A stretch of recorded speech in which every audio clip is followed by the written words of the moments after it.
রাসূল সাল্লাল্লাহু আলাইহি ওয়াসাল্লাম আমাদের সকলের জন্য এবং শান্তির জীবনের জন্য তিনি অনুসরণীয় আদর্শ। তার আদর্শ ছাড়া শান্তির কোনো বিকল্প, কথা ঠিক আছে?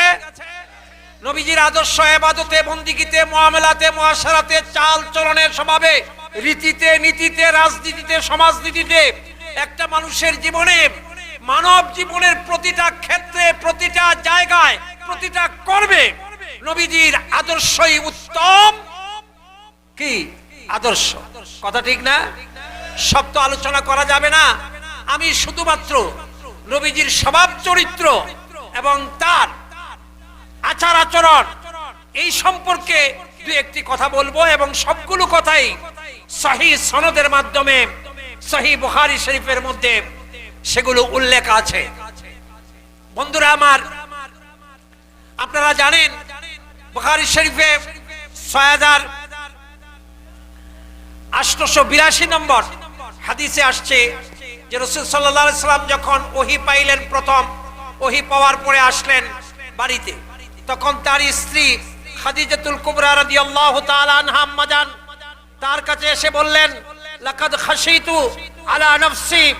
তিনি তার স্ত্রীকে বললেন, ওগো স্ত্রী, আমি তো আমার আজকে যে ঘটনা ঘটলো, সর্বপ্রথম তিনি জিবরাইল আলাইহিস সালামের সাথে সাক্ষাৎ হয়েছে এবং ওহীর যে প্রাথমিক সূচনা পর্ব, সেই প্রক্রিয়াটা সম্পন্ন হয়েছে হেরা পর্বতের গুহায়। এই অবস্থাটা তিনি এসে বর্ণনা করেছেন তার স্ত্রীর কাছে। তিনি বলছেন, লাকাদ খাশিতু আলা নাফসি, আমি আমার প্রাণ নাশের, আমার জীবন বিনাশের আশঙ্কা করছি। তিনি ভীত সন্ত্রস্ত হয়ে বললেন তার স্ত্রীর কাছে। তখন তার স্ত্রী তাকে কি বলেছেন?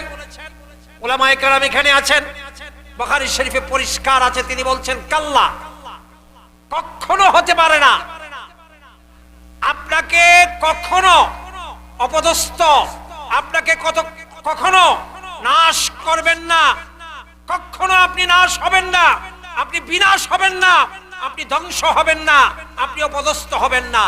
কে বলছেন? তার স্ত্রী। কে বলছেন? কথা বলুন। তার স্ত্রী বলছেন। বন্ধুরা আমার, বলছেন, ওয়া আবশির, বরং আপনি সুসংবাদ গ্রহণ করুন, আপনি খুশি হন, আপনি উৎফুল্ল হন, আপনি আশ্বস্ত থাকেন, আপনি বিনাশ হওয়ার তো প্রশ্নই আসে না, বরং আপনার সম্মান বৃদ্ধি পাবে। একজন স্ত্রী তার স্বামীকে বলছে। কেন? তিনি বলছেন, ফাল্লাহে লা ইউখজিকাল্লাহু আবাদান, আল্লাহর কসম, আল্লাহ আপনাকে কখনো অপদস্থ করতে পারেন না। কেন পারেন না? 5টা কারণে। কয়টা কারণ? জুড়ে বলেন। তাহলে অপদস্থ না হওয়ার কারণ কয়টা? জুড়ে বলুন। সম্মানিত হওয়ার কারণ কয়টা? 5টা। কথা বলুন আমার সাথে। সম্মানিত হওয়ার কারণ কয়টা? 1 নাম্বার, স্ত্রী বলছেন, আপনাকে আল্লাহ কখনো বিনাশ অপদস্থ করতে পারেন না এই জন্যে যে আপনি ইন্নাকা ওয়া ইন্নাকা লাতাসিলুর রাহিম, আপনি আত্মীয়তার সম্পর্ক রক্ষা করেন। যে লোক আত্মীয়তার সম্পর্ক রক্ষা করে, ব্লাড কানেক্টেড, মায়ের দিকে বাবার দিকে আত্মীয় স্বজনের সাথে সুসম্পর্ক রাখে, সেই সুসম্পর্কটা হলো অপদস্থ থেকে বাঁচার জন্য প্রথম হাতিয়ার। কথা বুঝে আসছে? কথা বুঝে আসছে? আচ্ছা, গেল 1। 2 নাম্বার, তিনি বলছেন, ওয়াতাসদুকুল হাদিসা, আপনি সত্য কথন, আপনি সত্য কথা বলেন। কি বলেন? সত্য কথা বলেন। তাইলে অপদস্থ এবং বেইজ্জতি থেকে বাঁচার জন্য আর ইজ্জতের জিন্দেগি অর্জনের জন্য 2 নম্বর হলো সত্য কথা বলা। কি বলা? জুড়ে বলুন। সত্য কথা বলা। 3 নাম্বার, তিনি বলছেন, ওয়া তাহমিলুল কাল্লা, আপনি যারা বোঝা বহন করতে পারে না, আপনি বোঝা বহন করে, যারা বহন করতে পারে না তাদের বোঝা আপনি বহন করেন, অসহায় মানুষের সহায়তা করেন আপনি। এটা হলো 3 নম্বর। 4 নম্বর হলো ওয়া তাকরিজ যায়েফ, আপনি মেহমানদারি করেন, কি করেন? এটা হলো 4 নম্বর কারণ। অপদস্থতা থেকে বাঁচার জন্য, ইজ্জতের জিন্দেগি গ্রহণ করার জন্য ফাউন্ডেশন, মানব চরিত্রের ফাউন্ডেশন, মানব চরিত্রের ভিত্তি 4 নম্বর হলো মেহমানদারি করা। এখন তো আর মেহমানদারি নাই, সব হোটেলে ফাস্ট ফুড, ঠিক না? খালি পিজা, ফাস্ট ফুড। এরপরে গেল 4 নম্বর। 5 নম্বর কি? লম্বা করার সুযোগ নাই। 5 নম্বর হলো ওয়াতুইনু আলা নাওয়াইবিল হক। আকস্মিক বিপদে, আপনি প্রাকৃতিক দুর্যোগে, করোনা মহামারীতে আপনি অসহায় মানুষের পাশে দাঁড়ান, বিপদগ্রস্ত মানুষের পাশে দাঁড়ান। আকস্মিক বিপদের সম্মুখীন যে আপনি তার পাশে দাঁড়ান। এই 5টা কারণে স্ত্রী বলছেন স্বামীকে, এই 5টা কারণে আল্লাহ আপনাকে কখনো অপদস্থ করবে না, বরং আবশির, আপনি বরং আশ্বস্ত থাকেন, আল্লাহ আপনার ইজ্জত বৃদ্ধি করে দিবে। সুবহানাল্লাহ। ওয়াজ তো আমি করবো, সুবহানাল্লাহ আপনারা বলবেন না? এটাও আমি কমো, কথা কয় না, এইটি আপনারা ভাগাভাগি করে নেই, এমনি তো বৃষ্টির দিন। সুবহানাল্লাহ, আলহামদুলিল্লাহ, আল্লাহু আকবার, ঠিক বেঠিক এগুলি তো নাকি? আচ্ছা, তাহলে শেয়ারে কাজটা চললো, ঠিক না? দুই পক্ষ শেয়ারিং এ কাজটা যদি হয়, এটার মধ্যে কি হবে? কি হবে জুড়ে বলেন? বরকত। ঠিক আছে? 5টা কারণ। এই 5টা কারণ কে বলছে? যিনি তার স্ত্রী এখনো মুসলমান হন নাই, এবং যিনি 15 বছর নবীজিকে এক খেতার তলে, এক মশারির নিচে, এক ঘরের ছাদের তলে, যিনি সুখে দুঃখে, রাতে দিনে, রাগে ক্ষুধার্ত, পেট ভরা অবস্থায়, সর্বাবস্থায় 15 বছর একদম অবাক, এক কাপড়ের নিচে থেকে যাকে দেখেছেন, তার আর দেখার কিছু বাকি আছে? কথা কয় না, কথা বলেন, সব দেখা শেষ না? তিনি বলছেন স্ত্রীকে, স্ত্রী বলছেন স্বামীকে, কাল্লা। এটা কত বড় সার্টিফিকেট, কত বড় সনদ! নবীজি যে মহামানব, তার চরিত্র যে পৃথিবীর শ্রেষ্ঠ চরিত্র, এর সবচেয়ে বড় দলিল, সবচেয়ে বড় প্রমাণ হলো তার স্ত্রী তার চরিত্র সম্পর্কে সার্টিফাই করেছেন, মহাসনদ তিনি ডিক্লার করছেন। আর আমার দেশে এই যে নির্বাচন গেল, সেই নির্বাচনও স্বামী কুড়াল মার্কা আর স্ত্রী নির্বাচন করতেছে, সে হলো বেন্দা মার্কা। কথা কয় না? তাহলে বোঝা গেল স্ত্রী তার স্বামীর প্রতি তার কোনো আস্থা। আমি এরকম এক ম্যাডামকে জিজ্ঞেস করলাম, আপনার হাজবেন্ড উনি নির্বাচন করবেন এক দল থেকে, আপনি আবার নির্বাচনে একই পদে আপনি কম্পিটিশন করছেন আরেকটা মার্কা নিয়ে, কারণ কি? আমার স্বামীরে তো আমি চিনি, এর মতো বাটফারে যদি লোকেরা চেয়ারম্যান বানায়, তাহলে আমার সাথে তো করছেই বাটফারি, জনগণকেও বাটফারি করে একের খালের মধ্যে ডুবাইয়ে দিবে। কথা বলে না? ওই মিয়া, পল্টনের ময়দানে আর এই হিজবে এলাহির এই হাজার হাজার মানুষের সামনে হিরো হওয়া, স্টার হওয়া, এটা খুব সহজ, কিন্তু নিজের স্ত্রীর কাছে হিরো হওয়া, no man is hero his house but Muhammad sallallahu alayhi wa sallam। চিৎকার করে বলেন আল্লাহু আকবার। ও বন্ধু, স্ত্রীর সাথে সম্পর্ক মানুষের হয় অবাধ, কোনো পার্টিশন নাই। আপনি যদি স্ত্রী বলেন তরকারি তো খুব জাল হয়েছে, বলবে তোমার জিহ্বাটা কোথায় জানি খারাপ করে ফেলছো। ঠিক আছে? মানে সোজাভাবে স্বীকার করবে না যে মরিচ একটু হয়তো বা বেশি হয়, বলবে তোমার জিহ্বাটা কোথায় জানি খারাপ করে আসছে, ঠিক না? আর যদি বলেন জাল হয় নাই, কি পাকাইলা তরকারি, বলবে এইবারে 2020-এর মরিচের মধ্যে জাল নাই। এই জিনিসের নাম স্ত্রী। কথা বুঝছেন? বোঝানোর জন্য বলছি। হ্যাঁ, আপনি মনে করেন আপনার স্ত্রী, আপনাদের সন্তান আছে 5টা, এই স্ত্রী আপনার সাথে ঝগড়া শুরু করছে 12টায়, বিকাল 4টা এই পর্যন্ত চলছে, সে থামে না। তর্ক, আর্গুমেন্টের পর আর্গুমেন্ট, তর্কের পর তর্ক চলছে। আপনি শিক্ষিত মানুষ, ঢাকা ইউনিভার্সিটি থেকে পড়াশোনা করে মাস্টার্স করে আসছেন, আপনি স্ত্রীর ঝগড়া সমাপ্ত করার জন্য, ফিনিশিং দেওয়ার জন্য লাস্টে দিয়ে একটা অস্ত্র চাললেন, একটা অস্ত্র, শেষ হাতিয়ার। এই শুনো, তুমি যে আমার সাথে সেই 12টা থেকে নিয়ে 4টা পর্যন্ত ঝগড়া এই যে করেই যাচ্ছ, তুমি কি বুঝো? আমি ঢাকা ইউনিভার্সিটি থেকে মাস্টার্স কমপ্লিট করেছি। আপনার স্ত্রী বলবে, আমি যদি কিছুই না বুঝি, 5টা ছেলে মেয়ে কি তোমার পেটে হয়েছে? তোমার পেটে হয়েছে? কথা বলে না। হ্যাঁ, পিশাব লাখ লাখ মুরিদ, তার মুরিদরা হাজার হাজার লক্ষ লক্ষ টাকা দে, উট দে, গরু দে, পিশাব রে নজর নিয়াজ হাদিয়া তোফা দে, উটো দে, উটের দাও দে, কথা কয়, উটো দে, উটের মুথো দে হাদিয়া। কিন্তু এই পীরের মুরিদ, তার বউ হলো আরেক পীরের মুরিদ। সামাজিক যোগাযোগ মাধ্যমে খবর প্রচার হয়ে গেল, এখন মুরিদরা আস্তে আস্তে কমতেছে, যে পিশাবের মধ্যে ভেজাল আছে। আর না হয় এর বউ আরেক পীরের কাছে মুরিদ হয় কেন? যখন মুরিদ কমতেছে, তাইলে মার্কেটিং কি, ব্যবসা কমতেছে না?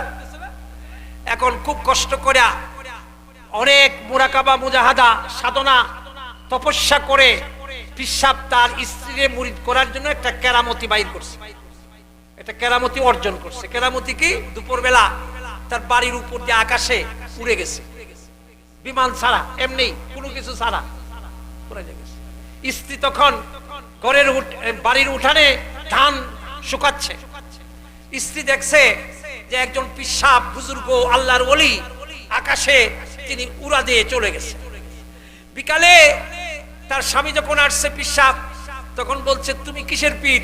স্ত্রী বলছে, আজকে একজন পিশাবকে দেখছি, ওরে বাপ রে বাপ, এত বড় বুজুর্গ।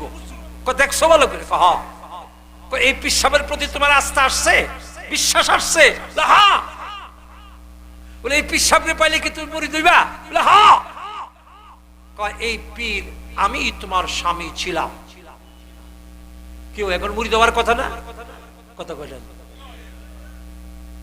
পিশাব যখন বলছে আমি ছিলাম, তখন স্ত্রী 1 মিনিট চুপ থেকে কহ, ঠিকই, তুমি যখন আকাশে উঠতেছিলা তখন দেখছিলাম তোমার ডান ঠ্যাংটা বেঁকা হয়ে রয়েছে। No man is hero his house. কোন মানুষ তার ঘরে হিরো হতে পারে না, পল্টনে নেতা হওয়া যায়। কথা বলেন। বাহিরে গিয়া বিশাল বড় পীর হওয়া যায়। এই পীরের ঠিকানা তালাশ করে দেশের বাড়িতে গেছে মুরিদ একজন, গিয়া বলছে, মুজাদ্দিদে জামান, সদরঘাটের কামান, পিরানে পীর দস্তগীর, আমাদের কেবলা হুজুরের বাড়ি বলে এখানে। তো তার বাড়ির কাছে যে পাবলিক, হে কয়, কি কইছস? কয়, পিরানে পীর দস্তগীর, মুজাদ্দিদে জামান, কেবলা হুজুর। কয়, এটা তো গরুসু।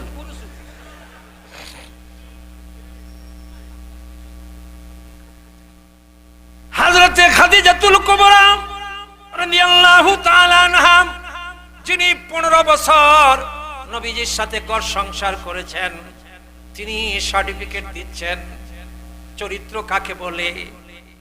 ও বন্ধু, তিনি বলছেন, এখনো মুসলমান হননি, তিনি বলছেন, আপনাকে আল্লাহ কখনো বিনাশ করতে পারেন না, আপনার জীবনকে কখনো তিনি ধ্বংস করতে পারেন না।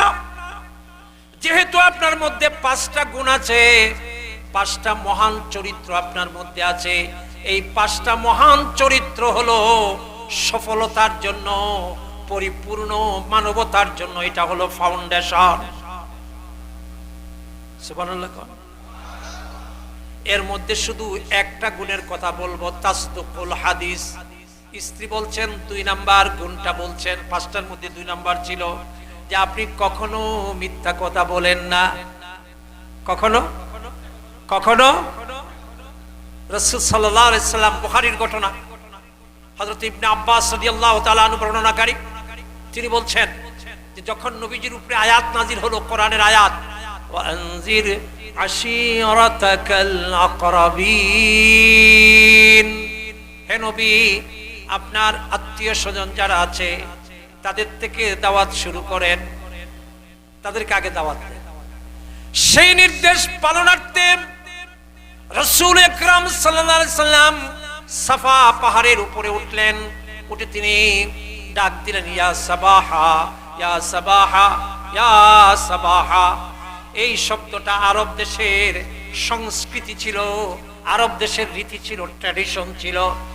এই শব্দ যদি কেউ উচ্চারণ করত পাহাড়ের উপরে উঠে, তখন লোকেরা জাতি তার সম্প্রদায় মনে করত বিশাল বড় কোনো বিপদ।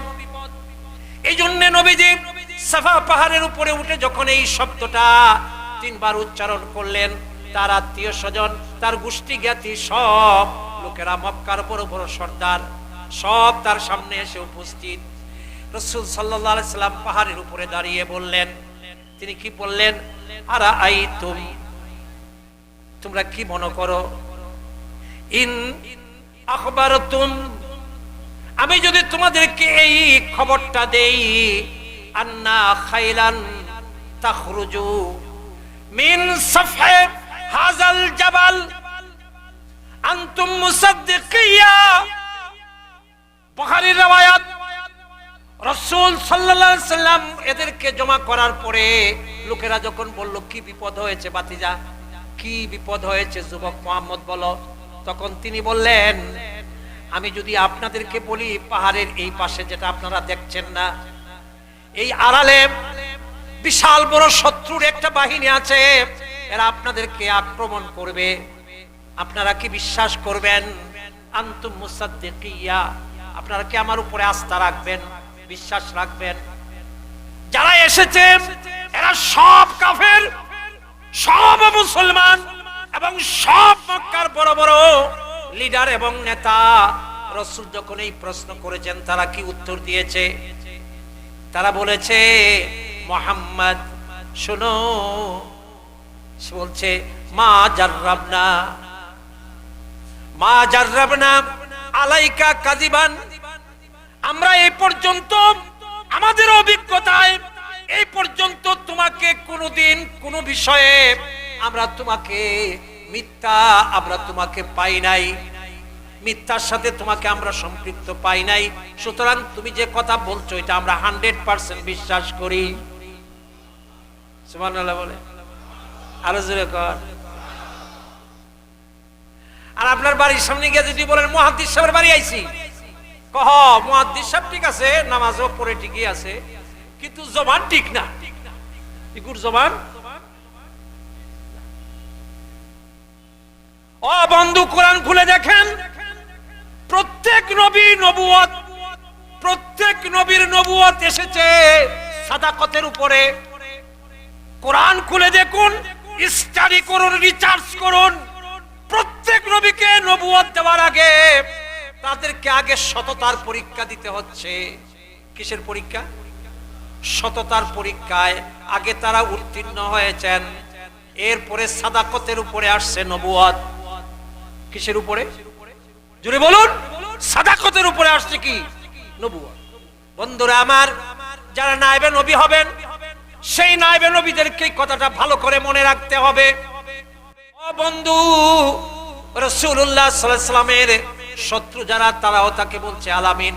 এ পর্যন্ত নবীর নামে যত ব্যঙ্গচিত্র হয়েছে, নবীকে যত কটূক্তি করেছে, নবীর যত দুশমন, আসমানের নিচে জমিনের উপরে পৃথিবীর শুরু থেকে পর্যন্ত একটা মানব সন্তানের এই সাহস হয় নাই যে আল্লাহর নবীকে মিথ্যাবাদী বলার।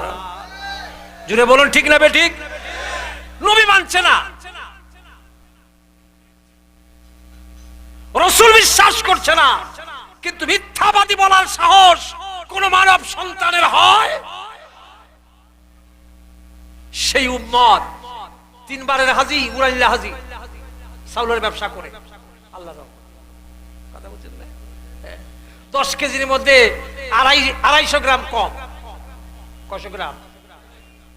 হাজী সাহেব কপালে দাগ পড়ে গেছে, 3 বার হজ করলেন, চাউল দিলেন 10 কেজির মধ্যে 250 গ্রামই কম। কয় চাউল মাপার সময় আমি জিকিরের মধ্যে আসলাম। কিসের মধ্যে ছিল?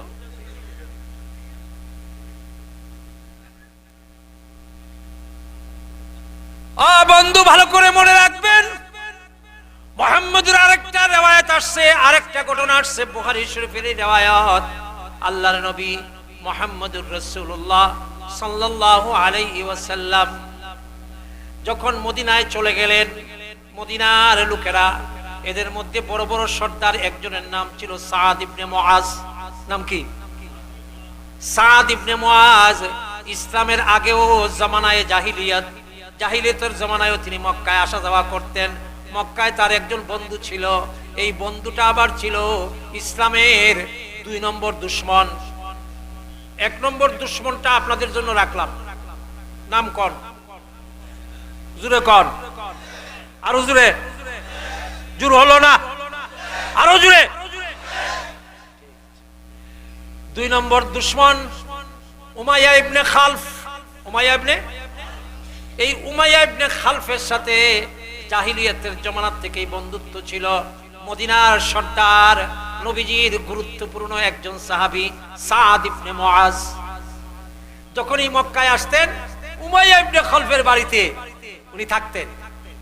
আর উমাইয়া ইবনে খালফ ধর্মের দিক দিয়া পার্টি মার্কা ভিন্ন ভিন্ন, কিন্তু ব্যক্তিগত সম্পর্ক এটা কিন্তু ছিল খুবই সুন্দর। জোরে কোন আল্লাহু আকবার, আরো জোরে বলুন আল্লাহু আকবার।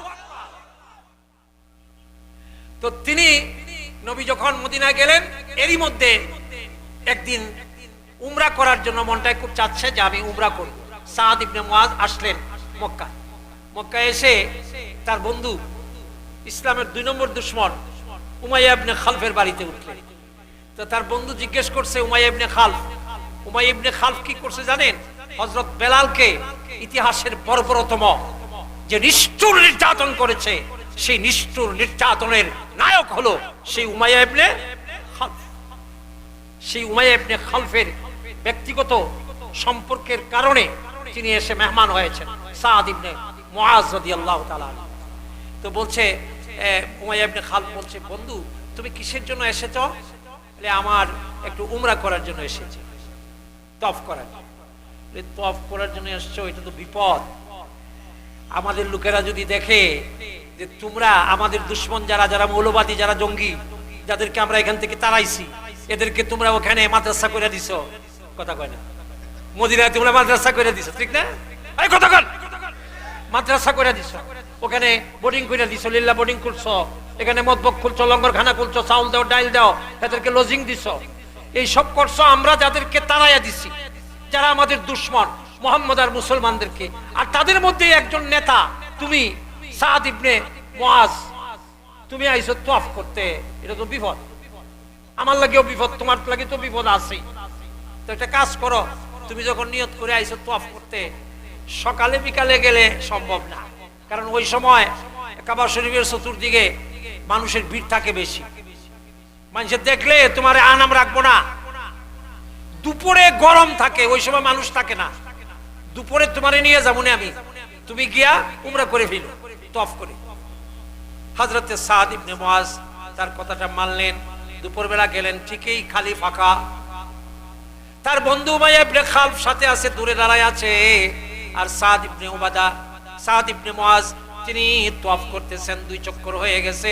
হঠাৎ করে আবু জেহেল, মান হাজার রাজুল ইয়াতুফু বিল কাবা, কে রে এই দুপুর বেলা প্রচন্ড রৌদ্রে একা একা কে রে তওয়াফ করো আল্লাহর ঘর? হযরতে সাদ ইবনে মুআজ বলছেন, আনা সাদ। তুমি কোন সাদ? মদিনার সর্দার তুমি সাদ বিন মুআজ? বলে হ্যাঁ। আবু জেহেল বলছে, ওরে বাবা, তোমার তো সাহস কম না? আমাদের 14 গোষ্ঠীর দুশমন মুহাম্মদ আর তার সব মুসলমান মৌলবাদী এই তালেবানরে তোমরা জায়গা দিছো, আর তুমি সেই মদিনার থেকে মক্কা এসে এত বুকের পাঠা তুমি তওয়াফ করতেছো একা একা। হযরত সাদ ইবনে মুআজ তিনি বললেন যে আপনি একটু আস্তে আস্তে কথা বলুন। সে বলছে বাবা আমার দেশে আমরা এই গরের হত্যা কর্তা, কথা কয় না, হ্যাঁ আমরা এই গরের সব, আমরা মাদ্রাসা চালাই, আমরা লজিং দিই, চান্দা কালেকশন সব আমরা দিই, আমাদেরকে বলে কি আস্তে কথা বলো। সে বলছে কি মিয়া কি মনে করছো? ওই সময় হযরতে সাদ ইবনে মুআজ তার সাথে তর্ক শুরু করছে। এই তর্ক করতে করতে ওই যে তার বন্ধু উমাইয়া ইবনে খালফ 2 নম্বরটা হে আইসা কি করছে জানেন? আপনারা কি বলেন? হে আইসা কার পক্ষ নেওয়ার কথা? বন্ধুর পক্ষ নেওয়ার কথা না, কথা কয় না। সাদ ইবনে মুআজের সাথে এই উমাইয়া ইবনে খালফের বন্ধু ছিল সামাজিক, কি বন্ধু? জোরে বলেন, আরো জোরে, জোর হলো না। আর আবু জেহেলের সাথে বন্ধুত্ব হলো আধ্যাত্মিক এবং রাজনৈতিক, আধ্যাত্মিক এবং আধ্যাত্মিক এবং আধ্যাত্মিক এবং আমার সময় নাই বিশ্লেষণে। আর সময় মতো সব কাফের এক হয়ে যায়, কথা কয় না। কিন্তু সময় মতো সব মুসলমান এক হয়, বরং সময় মতো মুসলমানরা আরো বেশি বিচ্ছিন্ন হয়, কথা কয় না। যদি দেখে এক হুজুরের উপরে বিপদ পড়ছে, কয় সুযোগ পাইছি, এই সুযোগেই এরা এখান থেকে খেদাইতে হইব, ঠিক না, কথা কয় না। আর কাফেররা সাদ ইবনে মুআজের বন্ধু উমাইয়া ইবনে খালফ আসছে, আবু জেহেলের সাথে তর্ক চলছে। আসার পরে বুখারী শরীফের riwayat খুলে দেখেন, আয়েশা ওই উমাইয়া ইবনে খালফ সাদ ইবনে মুআজকে, যে নাকি তার সামাজিক বন্ধু, তারে বলছে লা তারফা সাউতাকা আলা আবিল হাকাম। সাদ তুমি কার সামনে উঁচু গলায় কথা বলছো?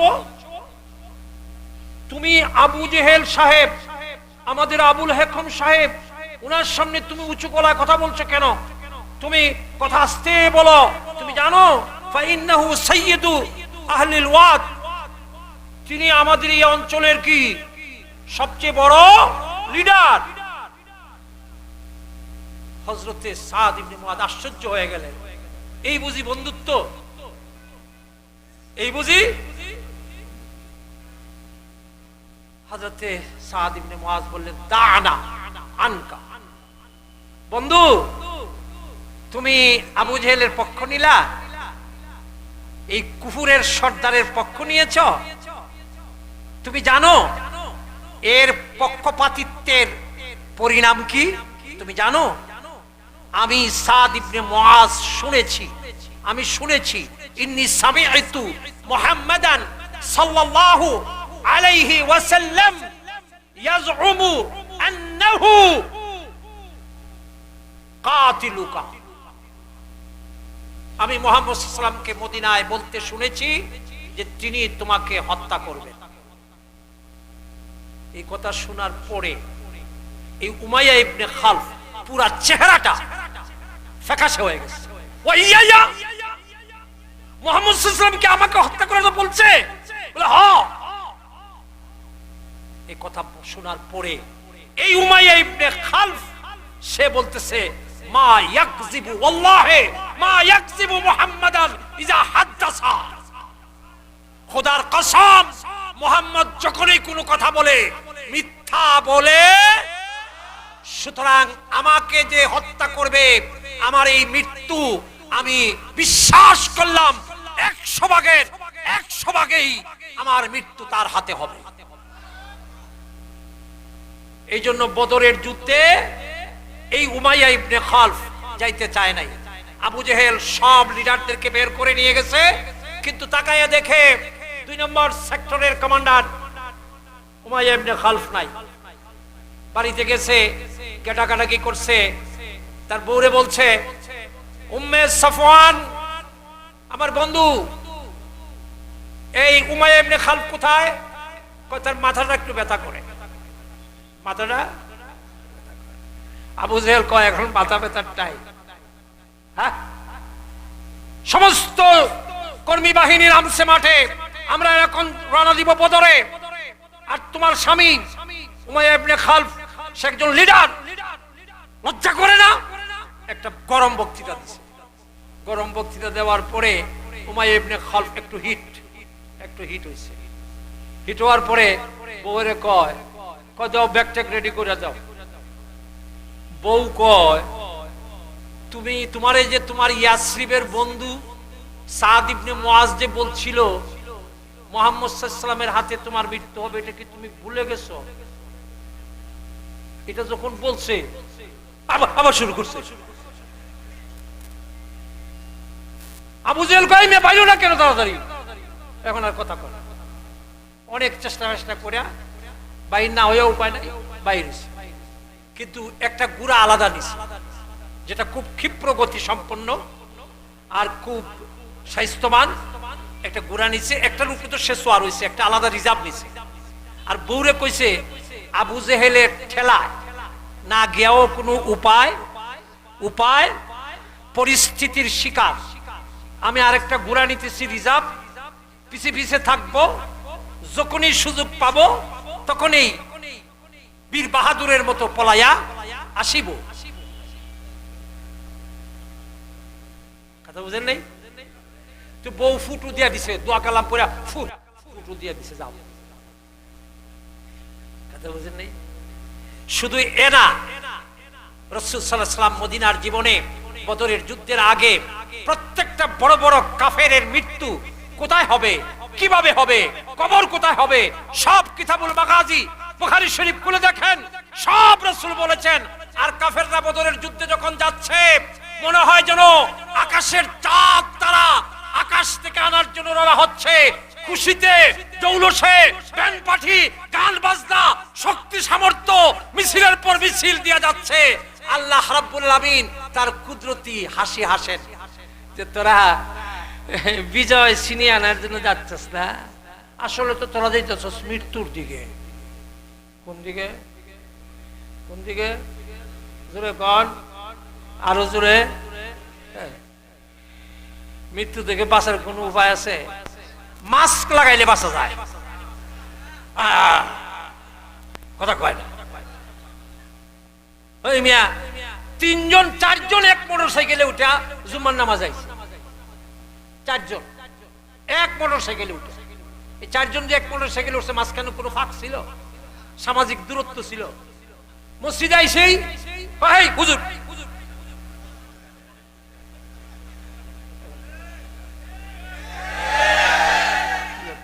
পাগল কথা।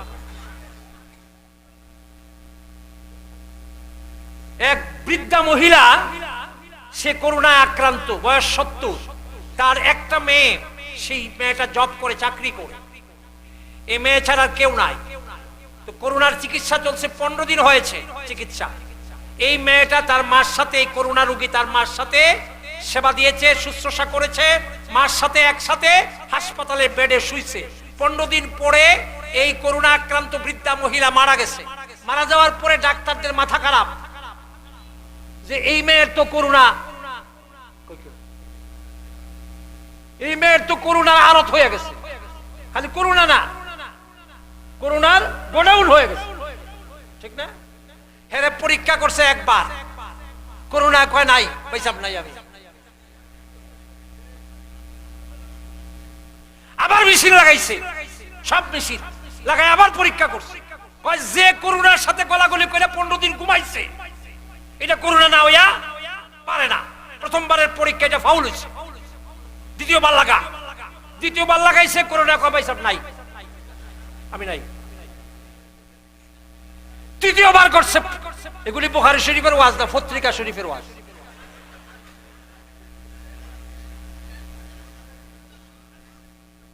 তৃতীয়বার কয় নাই। তৃতীয়বার করোনায় কয় আমারে আল্লাহ হুকুম করেছে আমি করোনা এই মেয়ের ধারে কাছেও যাব যাব যাব। গত বছর প্রথম দিকে যখন করোনা এলো, আমার সাথে করোনার দেখা, গাছের তলে বইয়া কাঁদে। বললাম তুই কাঁদস কেন? কয় হুজুর আমি বাংলাদেশে হিসাব বড় জুলুমের ভিতরে আছি। কি জুলুম?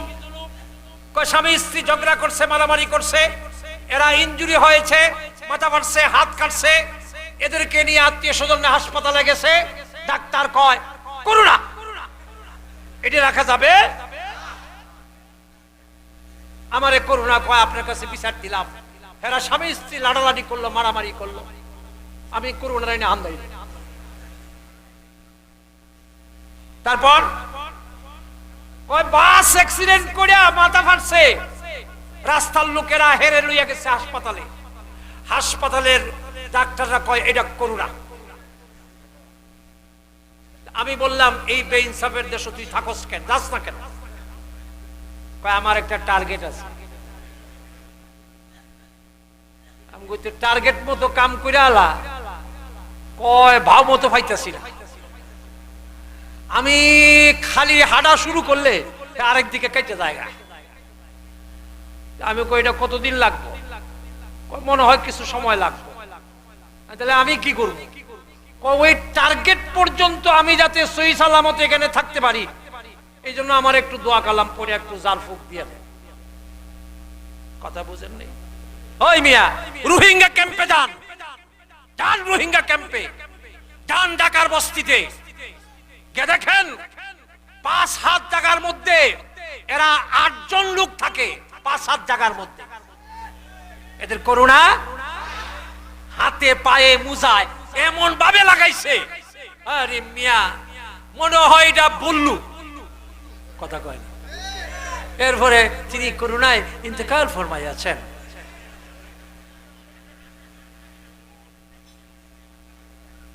আল্লাহরে বিশ্বাস করো। কারে বিশ্বাস করো?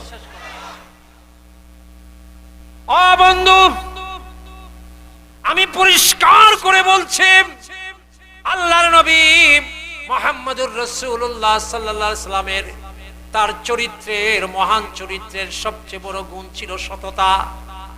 আর এই সততা টেকসই সততা, স্থায়ী সততা, নিখুঁত সততা কশিন কালেও আসতে পারে না যদি ঈমান না থাকে। কথা ঠিক? জুড়ে বলেন ঠিক? উলামায়ে কেরাম বুঝবে। নিখুঁত সততা, 100% নিখাত সততা ঈমান ছাড়া আসতে পারে না। কথা বলেন? এজন্য আল্লাহর নবী মুহাম্মদুর রাসূলুল্লাহ সাল্লাল্লাহু আলাইহি সাল্লাম সাহাবায়ে কেরামকে ঈমানের শক্তিতে বলিয়ান করে গিয়েছেন।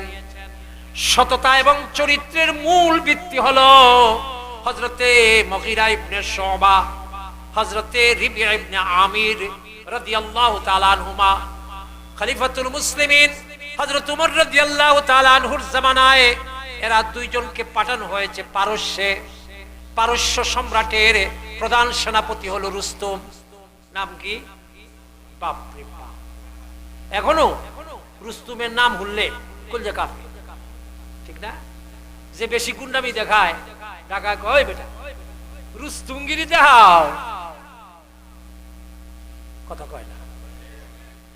এই রুস্তম বর্তমান আমেরিকার পেন্টাগনের প্রধান সেনাপতির যে মর্যাদা, তৎকালীন যুগে সেই 1450-1500 বছর আগে পারস্য সম্রাটের প্রধান সেনাপতি সেই রুস্তম, সে নবীজির সাহাবী হযরত উমর রাদিয়াল্লাহু তাআলা আনহুর পাঠানো এই টিমের দুইজনকে ডেকেছে।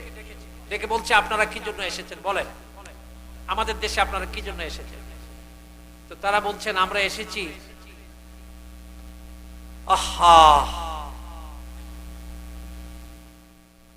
আম্মা উমুদাতুল্লাযী লা ইয়াসলুহু শাইউন ইল্লা বিহি ফাশাহাদাতু আল্লা ইলাহা ইল্লাল্লাহ ওয়া আন্না মুহাম্মাদান আবদুহু ওয়া রাসূলুহু। আগে যে কথা বলছিলাম, খাঁটি সততা, খাঁটি বিশ্বস্ততা কোনোদিন ঈমান ছাড়া আসতে পারে না। এটার দলিল দিচ্ছে এখন হযরতে মুগীরা ইবনে শুবা রুস্তমের দরবারে দাঁড়িয়ে যখন রুস্তম জিজ্ঞেস করেছে আপনারা হেজাজ থেকে এসেছেন, কেন এসেছেন বলেন, তখন তিনি বলছেন আমরা এই জন্য এসেছি আম্মা উমুদাতুল লাযী লা ইয়াসলুহু শাইউন ইল্লা বিহি ফাশাহাদাতু আল্লা ইলাহা ইল্লাল্লাহ ওয়া আন্না মুহাম্মাদান আবদুহু ওয়া রাসূলুহু। মানব জীবনের কোনো কাজেই শুদ্ধ হতে পারে না, মানব জীবনটা কোনোদিনই শুদ্ধ হতে পারে না যতক্ষণ পর্যন্ত মানুষের অন্তর বিশ্বাস চেতনা, মানুষের দৃষ্টিভঙ্গি, মানুষের চিন্তা চেতনা দৃষ্টিভঙ্গি, মানুষের যে ভিতরের যে আদর্শ, এটা যতক্ষণ পর্যন্ত ঈমান না হবে ততক্ষণ পর্যন্ত একটা মানুষের এই পার্থিব জীবনে কোনো কিছুই নিখুঁত হতে পারে। সেটা কি? লা ইলাহা ইল্লাল্লাহ। রুস্তম কয় কি, কয় এই ঈমানের দাওয়াত তো আপনারা আসার আগেও শুনছি, আর কি জন্য আইছেন কয়, আপনাদের আর কি দাওয়াত? হযরতে মুগীরা ইবনে শুবা বলেন আমাদের 2 নম্বর দাওয়াত হলো আন্নাসু বানু আদম মিন বানু আদম, সমস্ত মানুষ হইল আদমের সন্তান। কার সন্তান? জোরে বলেন, আরো জোরে। ফাহুম ইখওয়াতুন লিআবিন ওয়া উম্মিন, তামাম দুনিয়ার মানুষ, হিন্দু বৌদ্ধ খ্রিস্টান আলেম নামাজি বেনামাজি সব মানুষ, আওয়ামী লীগ বিএনপি সব ওই আদি পিতা আদি মাতার দৃষ্টিকোণ থেকে সব আপন ভাই ভাই ভাই। আর আমেরিকা বলছে যে গ্লোবালাইজেশন, গ্লোবালাইজেশন বুঝেন, বিশ্বায়ন। আমেরিকা স্লোগান দিয়েছে, ওরা বলছে যে আমরা এই পুরা বিশ্বকে কমিউনিকেশনের দিক থেকে আমরা একটা গ্রাম বানাবো। কি বানাবো? একটা গ্রাম, একটা পল্লী। এই বিশ্ব হবে একটা পল্লী। এই জন্য সব প্রযুক্তি ডিজিটালের কাজ চলছে। আমেরিকার এই কথারে বিশ্বের মানুষ মনে করছে আরে এর সে দামি কথা, এর সে মানবতার পক্ষের কথা আর কিছু হইতে পারে। অথচ আল্লাহর নবী 1450-1500 বছর আগে বলছেন পৃথিবীর মানুষ শুধু এক গ্রামের নয়, এক পরিবারের, এক বাবার সন্তান। এবার বলেন রাসূলের ডায়লগের ওজন বেশি না আমেরিকার ডায়লগের ওজন বেশি? কথা বলুন। কিন্তু নবীজির কথার প্রতি আমাদের কোনো কর্ণপাত নাই। এক লোক এই দুপা চিনেন না? কাপড় তো সাঁতার জানে না, কাপড় ধুতে ধুতে নদীর মাঝখানে চলে গেছে, ডুবে গেছে। আশেপাশে নদীর আশেপাশে সব মুসলমান। এখন এ চিন্তা করলো আমি তো দুপা পানিতে পড়ছি, মারা যাবো, সাঁতার জানি না। এখন যদি আমি বলি যে আমি দুপা পানিতে পড়ে মরতেছি, আপনারা আসেন তাড়াতাড়ি আমারে তুলেন, বাঁচান, তখন এই আশেপাশের মুসলমানরা মনে মনে বলবে যে কাফের বেঈমান তো এমনি দুনিয়াতে থাকার দরকার নাই, আপাতত যদি একটা কমে পানিতে পড়া মইরা তাহলে এটা তো খারাপ না। হে ধারণা করছে এটা যে আমি যদি বলি যে আমি দুপা মরতেছি কেউ আসবে না। এই জন্য সে আওয়াজ দিছে বুদ্ধি করিয়া, ভাইরা তাড়াতাড়ি আসেন, নবীর বংশ পানিতে ডুবে মারা যায়। পাবলিক চিন্তা করলো নবীর বংশই যদি না থাকে তা আমরা থেকে লাভ। যে যে অবস্থায় ছিল সব দৌড়ে আসছে, আইসা ওরে গাঙ্গের বাস থেকে টাইনা উঠায়া দেখে কিসের নবীর বংশ, একেবারে মাথা থেকে পা পর্যন্ত পুরাটাই দুপা। এখন মুসলমান খুব চেচ্ছে, খুব রাগ হইছে, এই বেটা তুই না কলি নবীর বংশ, তুই কোন নবীর বংশ, তুই আমাদেরকে ডেকে আনলে? ভাই রাখেন। আরেকজন কয় রাখারাখি নাই, ঠ্যাং ভাঙে আলা। হ্যাঁ কয় ভাই ঠ্যাং ভাঙেন আর পাও ভাঙেন, যাই ভাঙেন, অসুবিধা নাই, কিন্তু আমার কথাটা তো শুনবেন। কি কথা? বলে আপনারা কোরআনে হাদিসে ওয়াজে নসিহতে আপনারা বলেন না আন্নাসু মিন বানি আদম, সমস্ত মানুষ আদমের সন্তান। আমি কি মানুষ? এরা কহ, তাইলে আমি কি আদমের সন্তান না? হ। আদম আলাইহিস সালাম আমার বাপ না? হ। তো আদম আলাইহিস সালাম নবী ছিলেন না? হ। তো আমি কি নবীর বংশ না? মক্কে में दिया खाके जाने बाके ए पैगाम, मक्के में दिया खाके जाने बाके ए पैगाम, जमीयत अक़वाम है जमीयत आदम, जमीयत अक़वाम है जमीयत आदम। পৃথিবীর সব মানুষ বিশ্ব ঐক্যের ভ্রাতৃত্ব। আমার নবী যে স্লোগান দিয়েছেন, যে ডায়লগ দিয়েছেন, যে দর্শন পেশ করেছেন, এই দর্শনের উপরে পৃথিবী এখন পর্যন্ত যেতে পারে নাই, কিয়ামত পর্যন্ত যেতে পারবে। বন্ধুরা আমার, রুস্তুম বলে এটা তো ভালো কথা, সব মানুষ ইহুদি খ্রিস্টান নামাজি বেনামাজি সব ভাই ভাই, এটা তো ভালো। আপনাদের আর দাওয়াত কি, কি জন্য আমরা দেশে আইছেন? উনি এবার 3 নাম্বারটা বলছেন। কয় নাম্বার? জোরে কোন, আরো জোরে। ইখরাজুল ইবাদ মান শাআ মিন ইবাদাতিল ইবাদ ইলা ইবাদাতিল্লাহ ওয়া মিন যিকিদ দুনিয়া ইলা সাআতিহা ওয়া মিন জাওরিল আদিয়ান ইলা আদলিল ইসলাম। 3 নাম্বার, 3টা পয়েন্ট বলছেন। কয়টা? তিনি বলছেন আমরা হেজাজ থেকে মুসলমানরা এসেছি, আপনাদের এই উন্নত পারস্যের দেশে এসেছি 3টা কারণে।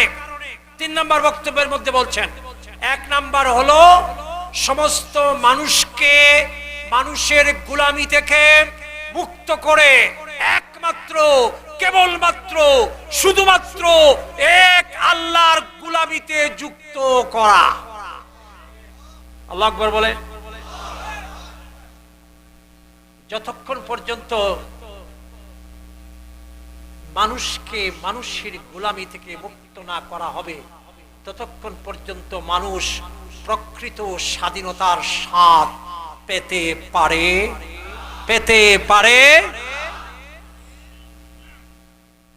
নাম্বার 1।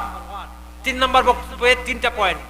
2 নাম্বার পয়েন্ট, ওয়ামিন জাওরিল আদিয়ান ইলা আদলিল ইসলাম। পৃথিবীতে ইসলাম ছাড়া মানুষ পরিচালনা করার জন্য যত ধর্ম আছে আর যত মতবাদ আছে, কথা খেয়াল রাখবেন, পৃথিবীতে মানুষের জীবন পরিচালনার জন্য ইসলাম ছাড়া যত ধর্ম আছে, ইসলাম ছাড়া যত সিস্টেম আছে, যত মতবাদ আছে, সব হলো মানুষকে শোষণ করার হাতিয়ার। চিৎকার করে বলুন, আরো জোরে। মিন জাওরিল আদিয়ান ইলা আদলিল ইসলাম। আমরা এই তন্ত্র মন্ত্রের নাগপাশ থেকে মানবতাকে মুক্ত করে ইসলামের মুক্তির পথ, মুক্তির রাজপথ, ইসলামের ইনসাফপূর্ণ পথ মানুষকে দেখানোর জন্য এসেছি। রুস্তুম কয় এই বক্তব্যটা তো একটু ভিতরে কাঁপতাছে, শেষের বক্তব্যটা ভিতরটা একটু কাঁপতাছে। আপনারা সব তন্ত্র মন্ত্র সব উঠাই দিবেন, খালি আপনাদেরটাই চালু করবেন। আচ্ছা, যদি এটা আমরা না করি, যদি এটা না করি, বলছেন অসুবিধা নাই, লা ইকরাহা, আপনারা আমাদেরকে কর দিবেন, আপনাদের যা যা দরকার সব আমরা দিব। কথা কই, আপনারা পূজার জন্য যা দরকার টাকা পয়সা তাও দিব, কিন্তু আমাদের সাথে চুক্তি করতে হবে। কি করতে হবে? কিসের চুক্তি? বলে আপনারা ইসলাম এবং মুসলমানের বিরুদ্ধে কখনো ষড়যন্ত্র করবেন না, শুধু এই চুক্তিটা করতে হবে, বাকি সব দায়িত্ব আমরা নিব। রুস্তুম কয়, রুস্তুম কি বলে জানেন? রুস্তুম কয় শেষেরটা তো এটা একটা মান সম্মানের ব্যাপার। আমরা এত বছর দেশ শাসন করছি, এখন আমরা থাকবো প্রজা আর আপনারা থাকবেন কি? এটা কেমন কেমন লাগে, কেমন কেমন। উনি বলছেন কেমন কেমন লাগার তো সমস্যা নাই, আপনাদের সব চাহিদা আমরা পূরণ করব। আপনাদের খাদ্য, বাসস্থান, নিরাপত্তা, আপনাদের ধর্মীয় স্বাধীনতা সব আমরা দিব, খালি আপনারা মুসলমান আর ইসলামের বিরুদ্ধে ষড়যন্ত্র করবেন না, এই চুক্তিটা আমাদের সাথে করুন। রুস্তুম কয় না, এটাও করলাম না। উনি বলছেন এটাও যদি না করেন, চুক্তিও করবেন না, ইসলামও আনবেন না, তাহলে 2 নম্বর 3 নম্বর। তখন উনার কোমরের বেল্টের সাথে তলোয়ার ছিল, কি ছিল? তলোয়ারটা টান দিয়ে বার করছে, বের করে বলছেন 3 নম্বর হইল এই যে এটা ডান্ডাতুল আম্বিয়া।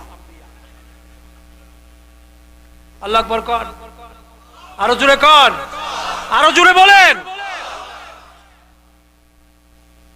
ও বন্ধু রুস্তম, আমি আগেই বলছি পারস্য দেশ তখন ছিল সারা পৃথিবীর মধ্যে উন্নত দেশ, শিল্পে, কারখানায়, সৃষ্টিতে। ও বন্ধু টেকনোলজিতে, কারিগরিতে, সাহিত্যে, সংস্কৃতিতে, জীবনের স্টাইল লাইফে সব দিক দিয়ে উন্নত ছিল। সেই দেশের সেই পারস্য সম্রাট বাইজেন্টাইন সম্রাটের অধীনে সেই সম্রাটের সামনে, সেই সম্রাটের সেনাপতির সামনে হযরতে মুগীরা ইবনে শুবা, হযরতে রাবিয়া ইবনে আমির রাদিয়াল্লাহু তাআলা আনহু যে বক্তব্য দিয়েছেন, যদি ইমানের পায়া, ইমানের খুঁটি যদি মজবুত না হতো তাহলে এই বক্তব্য দেওয়া সম্ভব ছিল না।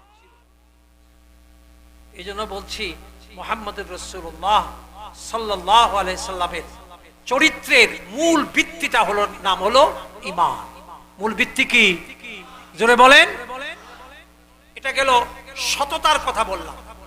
এবার আসেন রাসূলের চরিত্রে সততার কথা বললাম, এবার আসেন রাসূল সাল্লাল্লাহু আলাইহি ওয়াসাল্লামের চরিত্রে সহনশীলতা এবং তার চরিত্রে মানব দরদ কেমন ছিল। রাসূল মক্কায় থাকা অবস্থায় ইয়ামামা প্রদেশের একজন গভর্নর ছিল, নাম ছিল সুমামা ইবনে ওয়াসাল। সুমামা ইবনে ওয়াসাল সেই গভর্নরের কাছে মক্কার জীবনে আল্লাহর নবী বড় আশা নিয়ে ইসলামের দাওয়াত দিতে গেলেন। চিন্তা করলেন এই লোকটা একটা প্রদেশের গভর্নর, এ যদি ইসলাম গ্রহণ করে তাহলে তার দেশের সবাই ইসলাম গ্রহণ করা সহজ হয়ে যাবে। এই জন্য তার কাছে গেলেন। সে খুব খারাপ ব্যবহার করেছে, কয়েকবার গিয়েছেন। হিজরতের আগে লাস্টে যখন গিয়েছেন তখন সুমামা, সে একটা ভিআইপি, বুঝেন না, ভিআইপি। সে তখন নবীজিকে বলছে, মুহাম্মদ আপনি আবারও আসছেন, আমি তো বললাম আমি ইসলাম গ্রহণ করব না, আপনি যদি আবারও আসেন আমি কিন্তু আপনাকে হত্যা করব। জুরে কর, আরো জুরে। রাসূলের মনটা খুব খারাপ হয়ে গেল।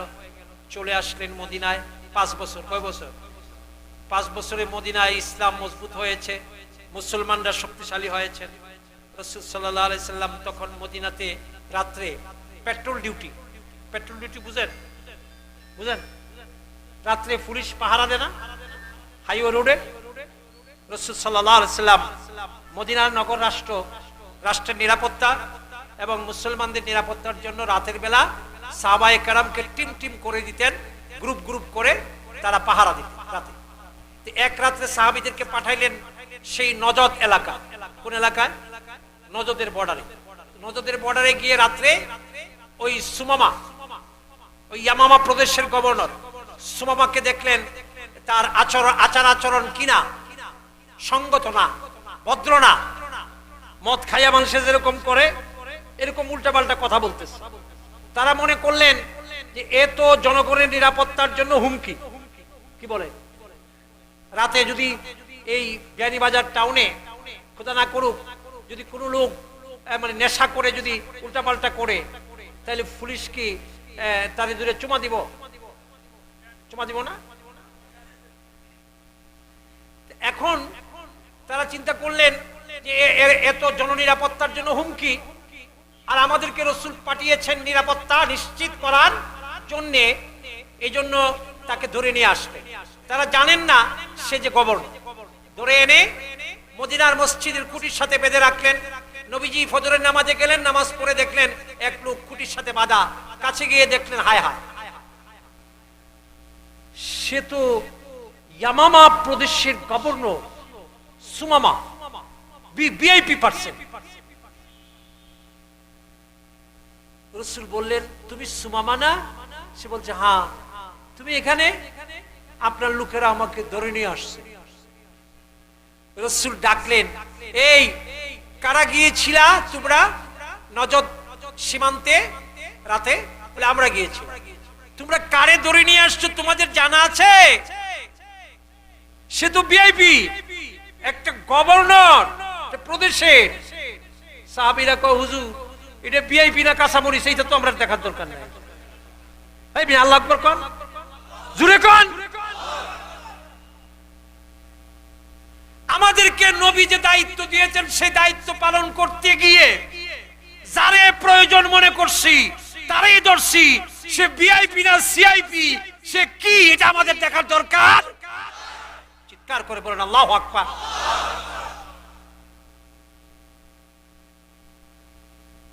রাসূল বললেন, সুমামা তোমার মনে আছে তুমি মক্কায় আমার সাথে কি করেছো? কাহা মনে আছে। রাসূল বললেন, এখন তুমি কোথায়? কয় আপনার কাছে বন্দী। রাসূল বললেন, শুনো তুমি বলো লা ইলাহা ইল্লাল্লাহ। সে বলছে না, আপনি এটা মনে করবেন না যে আমি জান বাঁচানোর জন্য কালেমা পড়ে নিব। আমি এত দুর্বল না, পড়ব না। তবে আপনি যদি আমাকে ছাড়ার জন্য, মুক্ত করার জন্য টাকা পয়সা চান, বলেন কত লাগবে। আপনি জানেন না আমি একটা গভর্নর, আমার টেন্ডারবাজির টাকা, চাঁদাবাজির টাকা, বিদেশের সুইস ব্যাংকের টাকা। কথা কয় না, এই কথা কন। আপনি কত টাকা লাগবে বলুন, এখন আমার ছেলেকে ফোন করে দিব, বিকাশে চলে আসবে। আর যদি বলেন যে আপনি আমাকে টাকা দিয়ে ছাড়বেন না, আমি তো কালেমা পড়বো না, আপনি আমাকে মারবেন, রেডি মারেন, কিন্তু আমি কালেমা। রাসূল বলেন, সুমামা আমি মানুষ হত্যার জন্য পৃথিবীতে আসি, আবার আমার নবুয়তের সাইনবোর্ড ব্যবহার করে মাল কামাই করার জন্য আসি।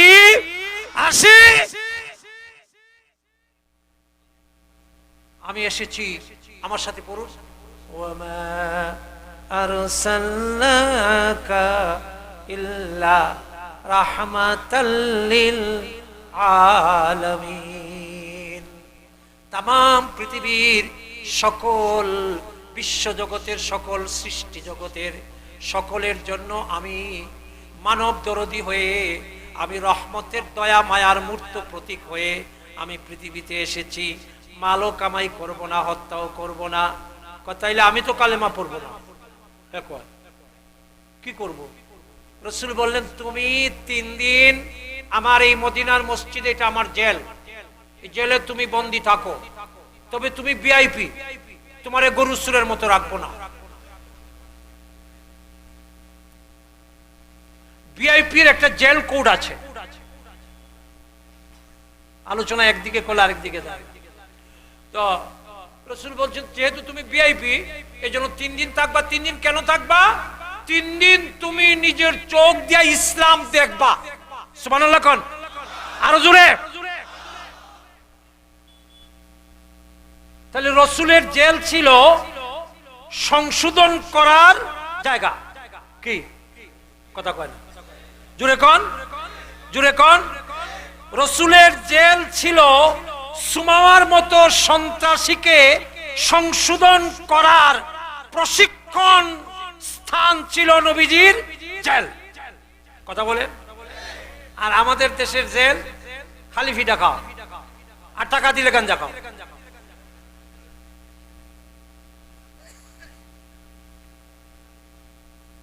মুড়ি মুরগি চোর জেলে 3 মাস থাকছে, জেল থেকে বাইরে আল্লাহর রহমতে এখন গরু চুরি করে। ভালো হইছে? জেলে ফিডায়, ভালো করেন, কথা কয় না। রাসূল সাল্লাল্লাহু আলাইহি সাল্লাম বললেন, সুমামা তুমি আমার জেলে 3 দিন থাকো, আর সাহাবীদেরকে বলেন, শোনো এ কিন্তু ভিআইপি, এ ভিআইপি, এর রশিটা একটু লম্বা করে দাও, বানটা ঢিলা করে দাও, তার ভিআইপির একটা মর্যাদা আছে। সে আগে 3 বার প্রধানমন্ত্রী ছিল, তাদেরও যদি এরকম ডাইল দাও আর শুটকি দাও আর ভাজি দাও, তো পাতলা বাগানো হয়ে মরবো। কোন দিকে যাব?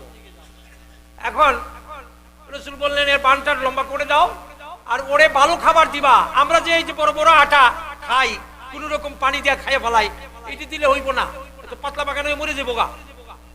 ওরে ভালো ভালো রুটি দিবা, ও সবসময় আখনি পোলাও বিরিয়ানি খাই অভ্যাস, ডিম মামলেট আন্ডা খাই অভ্যাস। কথা কয়। সাহাবীরা চিন্তায় বললেন যে আমরা গরিব মানুষ, এই আত্মীরে কেমনে ফালবো 3 দিন। আল্লাহর রহমতে হেও এমন জিনিস, একাই 10 জনেরটা খায়। একজনে যদি 3 রুটি খায়, 10 জনে কয়টা? কথা কয় না, 2। এক বেলায় 30 টাকা। এখন এই 3 দিন পর্যন্ত তার এই খাবার দিতে হইব। কথা কয় না। এই যে আর কি রুটি, মিহি আটার রুটি, নরম রুটি, সফট রুটি, রুটির সাথে উটের দুধের মাখন। বাবা জামাই বাবু, মাখন দিয়ে খাওয়াইতে হয় তার। সুবহানাল্লাহ কয়। চিন্তা করছেন মানবাধিকার কাকে বলে, শ্রেণী অধিকার কাকে বলে?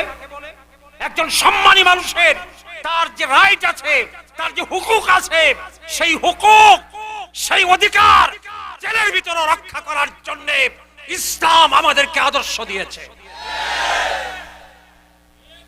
রাসূলুল্লাহ সাল্লাল্লাহু আলাইহি ওয়াসাল্লাম বললেন, এক লোক, এই হিন্দু পণ্ডিত মহাশয় ভ্রমণ করতে বের হয়েছে, এক বাড়িতে গিয়েছে, সন্ধ্যা হয়ে গেছে। তো ওই বাড়িতে গিয়ে বলছে, কে গো, আমি একজন হিন্দু পণ্ডিত মহাশয়, আমি রাত্রে আপনাদের বাড়িতে থাকবো। মুসলমানরা জায়গা করে দিছে। এখন হিন্দু মহাশয় হাত পাও ধুইছে, খাবে সন্ধ্যার পরে। এখন ওই মুসলমান রুটি রেডি করতেছে, কিন্তু হিন্দু পণ্ডিত মহাশয় বারবার বলতেছে, বড্ড খিদে লেগেছে, বড্ড খিদে লেগেছে, তাড়াতাড়ি যাও। ওই লোক কোন রকম রুটি হয়েছে আর কি, রুটি 10টা নিয়ে আইছে, বলছে বাবু খাইতে থাকেন, আমি ডালটা নিয়ে আসি। ডাইল নিয়ে আইসা দেখে রুটি 10টা শেষ, খালাস। তো মনে করছে যাই হোক আবার একটু রুটি নিয়ে আসি। ডাল রাইখা রুটি আনতে গেছে, রুটি আইনা দেখে ডাল শেষ। 10 বার, কয়বার? 10 বার আপ ডাউন হয়েছে। রুটি কয়টা গেছে? আল্লাহর রহমতে এই জন্মে রুটি আর ডাইলের কোনো সাক্ষাৎ।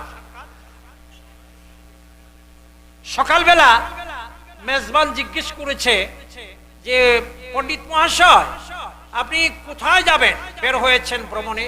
কই যে গরিপুর নাম শুনেছ না? হ্যাঁ, গরিপুরে একজন পেটের হজমের ঔষধ দেয়, পেটের হজমের ঔষধ দেয় একটা কবিরাজ আছে, আমি ওর কাছে যাব। তো মেজবান জিজ্ঞেস করছে কেন? কই যে আমি তো ওই যে আগের মতো খেতে পারি না, একটু হজমের ওষুধ খেতে যাব। তো মেজবান বলছে আপনার পায়ে ধরি, আপনি দুনিয়ার তামামটা খান, অসুবিধা নাই, কিন্তু হজমের ওষুধ খায়েন না। হজমের ওষুধ ছাড়াই আপনি খাইছেন কয়টা? 100। আর হজমের ওষুধ খাইলে তো পাত্তর পুত্তর যা আছে সব খায়া শেষ করে। কথা ঠিক না? কথা কয় না। ক্ষমতার ঔষধ পাইলে, ক্ষমতার মেডিসিন কি খায়? ইলেকট্রিক খাম্বাও খায়। বাজারে সরকারে দিছে ইলেকট্রিক, সেই ইলেকট্রিনও খায়, সেটাও মাইরা খায়। মসজিদে 3 টন আইছে বরাদ্দ, সেটাও মাইরা খায়। ঠিক না? যাই হোক, কথা এখানে শেষ করে দেই। মুআজ্জাজ মেহমান, অনেক দামি মেহমান, বাংলাদেশের শীর্ষ আলেমদের অন্যতম শীর্ষ মুফাক্কির ইসলাম, বিশিষ্ট ইসলামী চিন্তাবিদ, এবং এই আজকের এই মেহমান অনেক কষ্ট করে এসেছেন। আল্লাহ তাআলা তার খাতিরেই হয়তোবা আপনারা দোয়া করেছেন যে প্রতিকূল অবস্থাকে আল্লাহ পাক অনুকূল করে দিয়েছেন। আমি হযরতের জন্য সময়টা ছেড়ে দিলাম। আর আমি কখনো যদি সামনে আসার সুযোগ হয় তাহলে সুমামার ঘটনা নেক্সট ইনশাআল্লাহ আমি এটা পূর্ণ করব। আল্লাহ তাআলা আমাদেরকে তৌফিক দান করুন। আমিন। ওয়া আখিরু দাওয়ানা আলহামদুলিল্লাহি রাব্বিল আলামিন। আসসালামু আলাইকুম।